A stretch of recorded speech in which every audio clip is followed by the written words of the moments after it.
मैं बहुत साल से लोगों को जब मेरे से पूछते हैं ना कि फाइनेंस क्यों नहीं आता है, तो उनको ये एक्सक्यूज देता हूँ क्योंकि एक्चुअली मैं एक साइंस स्टूडेंट रहा हूँ। मैं आईआईटी एस्पिरेंट था, तो मेरा बैकग्राउंड साइंस का है। तो कहते हैं तो आपको साइंस आता है? मैंने ये नहीं कहा, आपने शायद एस्पिरेंट वर्ड मिस कर दिया। बैकग्राउंड है, बट वो बैकग्राउंड भी मैं पीछे छोड़ चुका हूँ।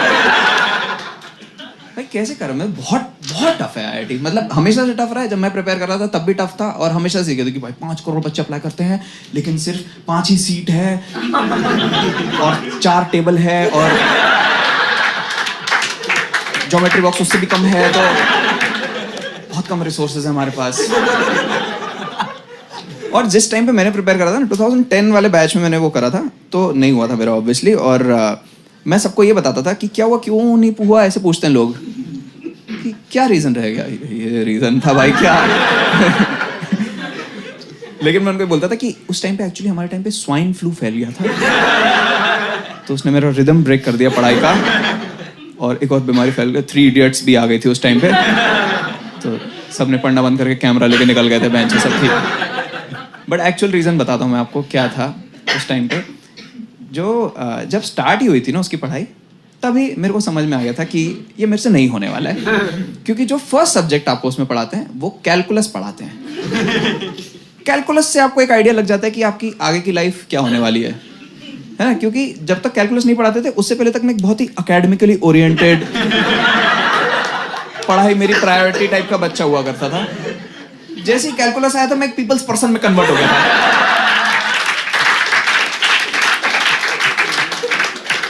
कि मैं तो लोगों की कहानियों में इंटरेस्ट है, मेरी वेल्थ तो मेरी फ्रेंडशिप्स हैं। वेदवर्धन साहनी, हम ऐसे डिफरेंशिएट करके नहीं रहेंगे, हम इंटीग्रेट करके रहेंगे सारे।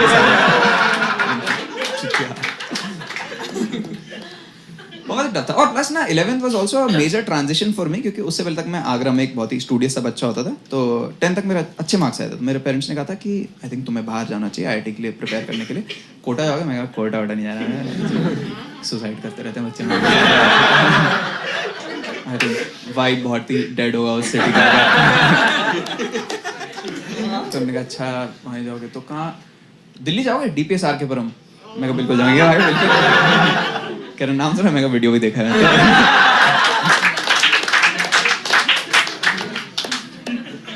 तो वहाँ पे मेरे को उन्होंने पढ़ने भेजा था, and it was a very daunting place. अगर आपको नहीं मालूम है, डीपीएस आर के पुरम में बहुत ही तुरंत जाते ही मेरा इंफीरियरिटी कॉम्प्लेक्स ट्रिगर हो गया था, क्योंकि वहाँ पे एकदम ऐसे क्लियर सेग्रीगेशन रखा था उन्होंने कि कौन स्टड है कौन नहीं है। कि सारे स्कूल्स में होता है, बट इसमें ड्रेस कोड से पता चल जाता था आपको कि जिन लोगों ने स्पोर्ट्स में कुछ नेशनली करा है वो रेड ब्लेजर पहन के आएंगे, जिनने इंटरनेशनली कुछ अचीव करा है वो रेड टाई पहनेंगे, जिनने ब्लू ब्लेजर पहना है वो अकेडमिकली अच्छे हैं, ब्लू टाई तो अकेडमिकली कुछ इंटरनेशनल, कोई क्या गेम है समझ नहीं पा रहा हूँ मैं कि ये एमयूएन कर कुछ करके आए हैं, और जिसने कुछ नहीं करा है वो ग्रीन ब्लेजर ग्रीन टाई पहनेगा। गेस करो कौन से कलर के कपड़े पहनते थे हम लोग? है? तुम कैसे कॉन्फिडेंट फील करोगे? तुम सोचो सुबह उठ के जा रहे हो कि वाह आज स्कूल मचा देंगे, ओ मैं तो एक हरा चूतिया हूँ, मैं क्या करूँगा? मुझे क्या आता है? मुझे आज तक कॉम्प्लेक्स है उसका। भाई मेरी गर्लफ्रेंड मेरे को रेड टाई गिफ्ट कर रही थी, मैं कहा मैं डिजर्व नहीं करता हूँ।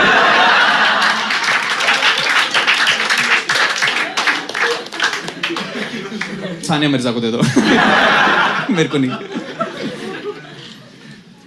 बहुत ही खराब वो था। And also this was also a time when I shifted from a boy school to a coed school, and what a coed school. भाई इतने हॉट सुंदर लोग मैंने बहुत मेन एंड वुमेन कभी नहीं देखे थे। पता है हमारे स्कूल से कौन कौन एल्युमनी बनाए हैं? आपको बस एक आइडिया देने के लिए कि कैसे टाइप के लोग घूम रहे होते स्कूल में। कृति सेनॉन आर के पुरम की वो है एल्युमनी। रणदीप हुडा भी इसका आर के पुरम का है।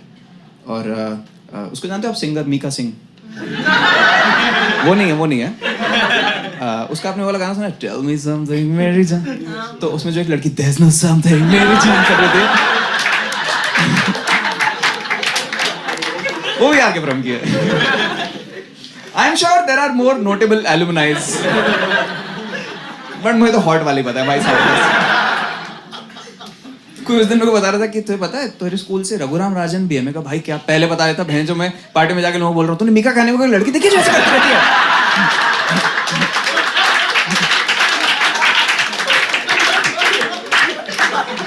वो वो मेरी सीनियर मैम है।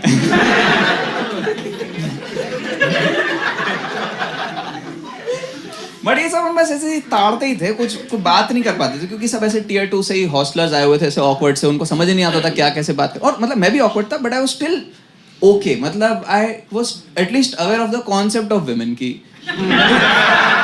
आने से पहले देखी थी कि ट्यूशन में आती हैं, हमसे बात नहीं करती हैं। कुछ हमारे बैचमेट्स थे जो बिल्कुल ही बॉयज हॉस्टल से निकल के बिहार से सीधे यहाँ पे आ गए। वो तो एक मेरा फ्रेंड था साकेत, वो एक बार स्कूल खत्म हुआ, वो बहन आया ही नहीं स्कूल से वापस। 3 घंटे हो गए, 4 घंटे हो गए, फिर अचानक से वैसे देख रहे हैं, मुस्कुराते आ रहा है। मैं कहा भाई कहाँ रह गया था साकेत? कह रहे अरे फंस गया था मैं। कहाँ फंस गया था? कह रहे एक्चुअली मेरे क्लास के बाहर ना एग्जिट पे 2 लड़कियां बात कर रही थी। मैं कहा तो हम समझ ही नहीं पाए कैसे बोले उनको कि साइड हो जाएंगे या चिक कर दें, कैसे शोल्डर पे छूना अलाउड है। तो बैठे रहे हम वहीं पे।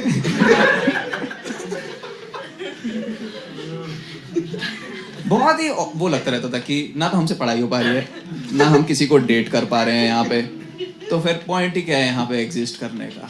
क्योंकि अगर आप में से किसी ने भी कभी किसी कम्पिटिटिव एग्जाम के लिए प्रिपेयर करा है तो एक इनहेरेंट गिल्ट की फीलिंग रहती है हमेशा, है ना, कि मैं सिंसियर नहीं हूँ, मैं अपने माँ बाप का पैसा वेस्ट कर रहा हूँ, मैं क्यों नहीं कर रहा हूँ। वो तो तुम थोड़े और एज बढ़ जाए 30 में होता है, हाँ क्योंकि मैं बेवकूफ हूँ, मेरे को समझ ही नहीं आता है। उनने पढ़ाया बट मैं पढ़ा नहीं, ऐसे कैलकुलस आया करके निकल गया, नहीं आता। हमने बोला था माँ बाप को कोचिंग में डालने के लिए, बिटकॉइन की तरह मान लो वेस्ट हो गया पूरा पैसा। बट बचपन में नहीं लगता, बचपन में लगता है थोड़ा और ट्राई करते हैं एक बार। मैं 5th में तो था टॉपर, अभी फिर से कर सकते हैं। तो सब गिल्टी ही फील करते रहते थे स्कूल में। जैसे सीनियर्स भी गिल्टी फील करते थे तो वो हॉस्टल में आके रैगिंग करते रहते थे, हमारी बहुत ही बेसिक टाइप की रैगिंग। आई एम श्योर आप में से किसी ने सुना होगा कि वो आके बोलेंगे तुम्हें कि गुलाब पे 5 सेंटेंस बोलो। एनीबॉडी? तो आप बोलोगे गुलाब से बहुत खुशबू आती है, गुलाब में बहुत कांटे होते हैं। कहेंगे अच्छा आप गुलाब रिप्लेस करके अपना लंड लगा दे। लंड से बहुत खुशबू आ रही है, कांटे। I would try so hard to creatively get out of it कि कुछ अलग बोल दूंगा कि गुलाब को काट के आप दूसरे गमले में लगाओ तो नया गुलाब खिल जाए। क्या बोल दिया यार ये? Made it worse. बट ये अपेरेंटली बहुत साल से बहुत हॉस्टलों में चला आ रहा है, क्योंकि साकेत हॉस्टल से था, उसको मालूम था कैसे क्रैक करना है। उसने पहला सेंटेंस बोला तुम्हारी मम्मी को मेरे पापा गुलाब बहुत पसंद है।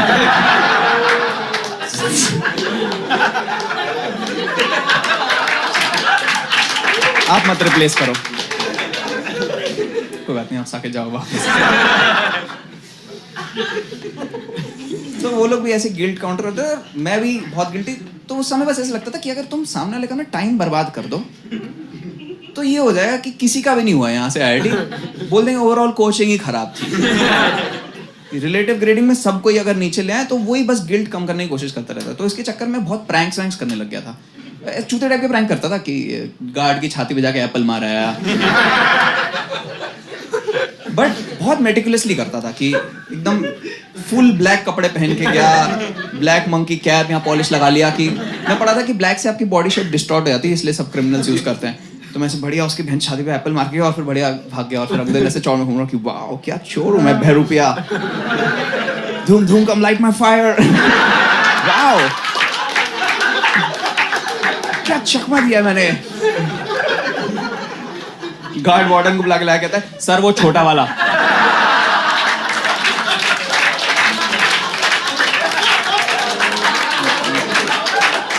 वो जो सबसे छोटा जा रहा है ना बैच में, उसी ने साले ने एप्पल मारा था खंडरे को।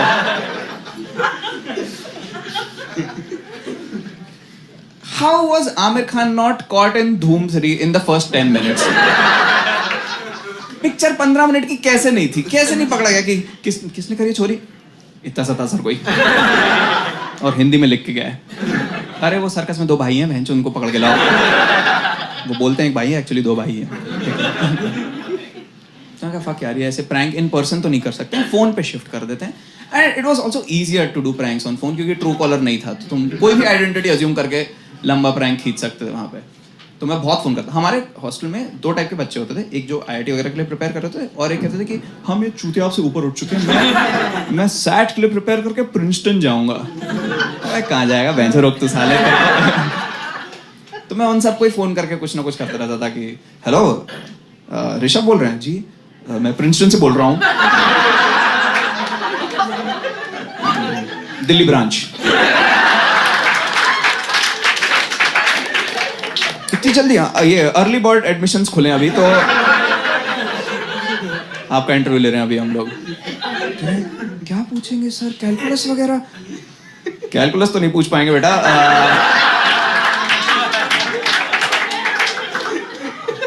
गुलाब के बारे में क्या क्या जानते हो तुम? सारी बातें बता दो। तो फुल उसका ऐसे 1 घंटा बर्बाद करते थे फोन पे, और फिर ऐसे एंड में बोलता था एक्चुअली आपका बकरा बन गया, मैं आरजे नावेद बोल रहा हूँ, कल सुनिए रेडियो मिर्ची 6 बजे, ताकि उसका अगले दिन भी 1 घंटा बर्बाद हो 6 बजे। बस यही गोल रहता था कि हमारे को वो ना लगे, हॉस्टल के अंदर गिल्ट ना फील हो, स्कूल के अंदर ह्यूमिलेटेड जाके ना हो कि हमें डेट नहीं कर रहा है। क्योंकि हम लोग को ऐसा लगता था कि शायद हमें डेट नहीं कर रहे हैं, बट आपस में तो कर रहे होंगे, कि इतने सारे बढ़िया वीडियोस देखे हमने आके परम के, ये तो सारी लैब खाली पड़ी है, ये तो कहीं कुछ हो ही नहीं रहा है। फिर हम लोगों को बोला लोगों ने कि लोग यहाँ पे कुछ नहीं करते हैं, एक्चुअली ये सारे स्टूडेंट्स क्लबिंग जाते हैं और वहाँ पे कुछ कुछ मचाते हैं, कि क्लबिंग एक्चुअली कोड वर्ड ही है सेक्स के लिए। कि अगर हम फिर, और हमारे मन में यही फिर इमेज बन गया कि हम मान गए कि हाँ ऐसे ही होता होगा भाई, कि क्लब जाओगे वहाँ पे करेंगे। अरे सर ये पैंट क्यों पहन के आया आप यहाँ पे, अंदर इसका जरूरत नहीं है। बट हम वो भी नहीं जा सकते थे क्योंकि हम हॉस्टल में रहते थे, तो हमारा बाहर ही निकलना अलाउड नहीं था। तो बस यही सभी थे चुतिया प्रैंक्स ही, जिसमें सबसे ज़्यादा चुभता मेरे को इसलिए था क्योंकि जो मेरा रूममेट ही था, उस हम सब श्योर थे कि ये तो क्लियर कर ही लेगा। वो पूरे दिन पढ़ता रहता था और उसको देख के ही मेरे को बहुत गिल्ट होता था, और मैं कुछ भी कर लूँ, कुछ भी सवाल पूछ लूँ, उससे वो डिस्ट्रैक्ट ही नहीं होता था। मैं एकदम सबसे टेम्पटिंग सवाल कि भाई अभिनंदन तेरे को कैसी टाइप की पॉर्न पसंद है, एबोनी, और वापस से पढ़ाई करने लग जाएगा। सिंपल मोनोसिलेबल आंसर, सब ट्राई कर लिया मैंने। मैं उसको बोला कि भाई तो सोच, अगर तेरे सामने एक मॉडल हो, बिकनी में लेटी हुई है, उसके ऊपर ऐसे चॉकलेट नटी फज सॉस है, तो तू क्या करेगा? कह रहा है कौन कौन से नट्स हैं? सारे ही हैं, काजू बादाम किशमिश। कह रहा है तो भाई सब सिर्फ बादाम खा लूंगा क्योंकि मेमोरी के लिए बहुत अच्छे होते हैं। क्या है भाई ये? एक बार मैंने उसके सामने वो आत्मा बुलाने वाला वो नहीं होता है, चौक से बना के प्लेन शीट बना के ऐसे, मैंने कहा ये आत्मा आ गई है। तो वो कहता है कि क्या बोल रही है आत्मा? मैं कहा आत्मा बोल रही है कि अभिनंदन का IIT नहीं हो पाएगा।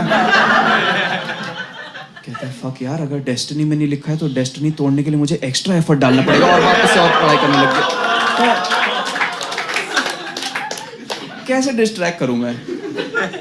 जब मैं आत्मा बुला रहा था तो मेरी उंगली देख के कहता है तेरी उंगलियों पे बाल क्यों है? क्यों है मतलब? कह रहे मतलब इसका पर्पस, मुक्का मारो तो गुदगुदी होगी शुरू में थोड़ी सी।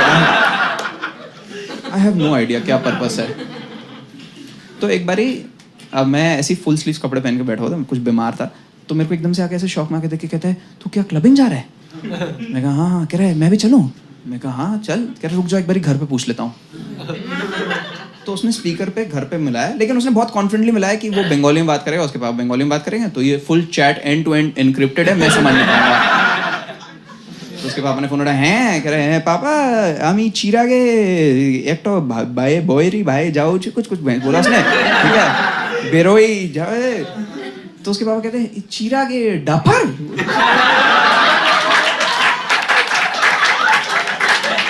हैं चिरागे डाफर, আমি যাও। तो उसके पापा कहते हैं ना ना ना ना ना ना ना ना ना। मैं कह रहा हूँ वाह भाई, क्या समझ नहीं आ पा रहा मुझे क्या बात हो रही है ये ना ना ना क्या बैंक की बात कर रहे हैं, क्या हो रही है? छिरा के डफा का है कि भारी दे करके उसने फिर फोन काट दिया, और मेरे को झूठ बोल रहा है कि उनने हाँ कह दिया, बट मेरे को मैं बीमार हो गया हूँ, रोक बहन छो तेरे को। तब मैं उस समय डिसाइड करा भाई आज तो ये अभिनंदन के साथ ही प्रैंक करेंगे हम लोग। तो मैंने और ऐसे 30 साल लड़कों को बोला कि तुम भी ऐसे शर्ट वर्ट पहनाओ और हम लोग ऐसे प्रिटेंड करेंगे कि हम लोग क्लब जा रहे हैं और सेक्स कर रहे हैं, तो कम से कम कुछ नहीं तो साला आज तो डिस्ट्रैक्टेड रहेगा ये। सबने कहा ठीक है, और सब लोग तैयार हो गए, और फिर समझ ही नहीं आया कहाँ जाए, क्योंकि हॉस्टल से निकलने अलाउड नहीं। तो हम बस नेक्स्ट कमरे में जाके सब ऐसे छुप के बैठ गए सारे। और फिर हमने वहां से अभिनंदन को फोन करा, ऐसे मैंने फोन पे गाना चला दिया और दूसरे फोन से फोन करा, हेलो अभिनंदन भाई बहुत मजा आ रहा है क्लब में, कह रहा तुम्हें लड़कियां मिल गई?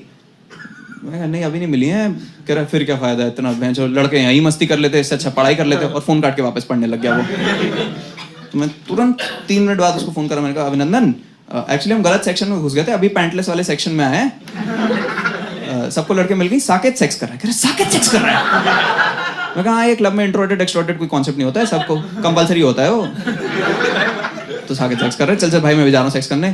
कह रहे तुम्हारा सही है यार, तुम्हें तो पार्टनर मिल गया, अब हमें करियर के बेसिस पे ही किसी को लाना पड़ेगा, चल भाई मैं रखता हूं। और वो साला और पढ़ने लग गया। सोचो भाई what do we have to do कि एक दिन ये ब्रेक ले ले। तो मैं साकेत को बोला कि आई थिंक प्रैंक का जॉनर ही बदल देते हैं, तू फोन कर और थोड़ा सा डरा दियो इसको कि कुछ गड़बड़ हो गया हमारे साथ, तो आउट ऑफ कंसर्न नहीं पड़ेगा। कह रहे हाँ डरा दूंगा। मैं बहुत मत डरे, थोड़ा सा डर। कह रहे हाँ हम संभाल लेंगे, चिंता मत करो। हेलो अभिनंदन, यहाँ बॉम्ब ब्लास्ट हो गया भाई। ब्लास्ट हो गया है? क्या कह रहे साकेत? कह रहे हाँ यहाँ ब्लास्ट हो गया है। तो कह रहे तो क्या सब मर चुके भाई? सब मर गए, मैं भी थोड़ा सा ही बचा हूं भाई, मतलब हाथ बचा है मेरा और मुंह बचा है, तो फोन मिला लिया मैंने। कह रहे चिराग तो पूरा मर चुका है भाई, उसका कुछ एक उंगली मिली है बस उसकी। तुझे कैसे पता उसकी? अरे बाल है ना उसकी उंगली में भाई, वो उसी का एक उंगली पड़ा यहाँ मिला हुआ है। चल चल भाई मैं रखता हूँ, एम्बुलेंस आ रही है, ओके बाय बाय। तू क्या कर रही है? कह रहा कोई बात नहीं देखेंगे। इतना सीरियस हो गया अभिनंदन वहां पे, इतना कंसर्न हो गया। और तक ना इस रूम में जहाँ पे वो बैठ के पढ़ रहा था, तक वहां पे भी 20-30 लड़के घुस गए थे, और वो सब ऐसे ओवर एक्टिंग कर रहे हैं कि भाई क्या हो। मुझे लगता है इंडिया में सबको ना एक्टर ही बनना है? सबका भी अंदर का क्लोज ड्रीम ही होता है कि भाई बड़े बड़े पर्दे पे आ जाएं, क्योंकि जिसको मौका मिलता, तभी तो इन्फ्लुएंसर इकोनॉमी इतनी बूम करे जा रही है। सब वहां पे ओवर एक्टिंग कर रहे हैं कि भाई तू ये देख, हमने दोस्त खो दिए बट हम अपनी आईआईटी मंजिल के 40 रैंक करीब आ चुके हैं। क्या बात है? ओके नहीं, कंपटीशन कम हो गया। हाँ yes. देखो मेरा फ्रेंड था संदर्भ, एकदम ओवर है, वो कह रहा है कि बताओ चला गया चिराग, यहीं तो बैठा था अभी मासूम सा, बचपन की शैतानियों में आत्माएं बुला रहा था। और उसको सुन के अभिनंदन एकदम वो हो गया दुखी कि साला जब जिंदा था तब तो इतना आत्मा बुला के मेरे को डराता रहता था, अभी खुद ही मर गया तो गांडी मार देगा मेरा। फिर वो बहुत फूट के रोने लग गया अभिनंदन।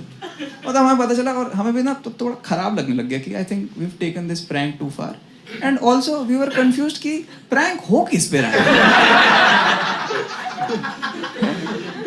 वो भैंजो और मोटिवेट हुए जा रहा है पढ़ाई के लिए, उसने 2 महीने का सिलेबस आज की रात में कर दिया। हम 40 लड़के पसीने में ऐसे फंस के बस खड़े हुए तब से। कौन प्रैंक कर रहा है इसमें? तो हमने कहा कि ठीक है इसे खत्म करते हैं और जाएंगे अभिनंदन के सामने और ऐसे एक बड़ा रिवील करेंगे कि ये हम लोग जिंदा है। बट ये मैंने अपने पर्सपेक्टिव से सोचा था, उसके पर्सपेक्टिव से 40 लड़के मर चुके हैं, वो फुल गीले आ रहे हैं उसके सामने।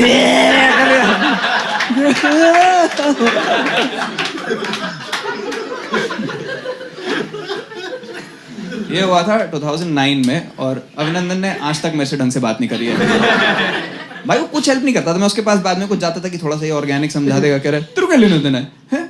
तू मर चुका है ना, एक उंगली से जाएगा अपना एमसीक्यू लिखने, क्या करेगा जाके? तो उसने कुछ हेल्प नहीं करी मेरी, और फिर 11th नहीं हुआ, मैं 12th में स्वाइन फ्लू आ गया, तो फिर नहीं हुआ मेरा आईआईटी, फिर मैं गया वीआईटी में टेक्टी कॉलेज। बट अभिनंदन ने इस दिन के बाद से ना हम लोगों से थोड़ा थोड़ा डिस्टेंस इंक्रीज करने लग गया, बात करना कम कर दिया, और 12th तक उसका फुल दोस्ती से विश्वास ही उठ गया। तो वो कुछ नहीं करता था, बस पूरे दिन बहन जो पढ़ाई करता रहता था, और एंड में उसका भी आईआईटी नहीं हुआ। तो I think moral of the story यही है कि आईआईटी बहुत टफ है। बहुत कम सीट्स हैं और उससे भी कम टेबल है.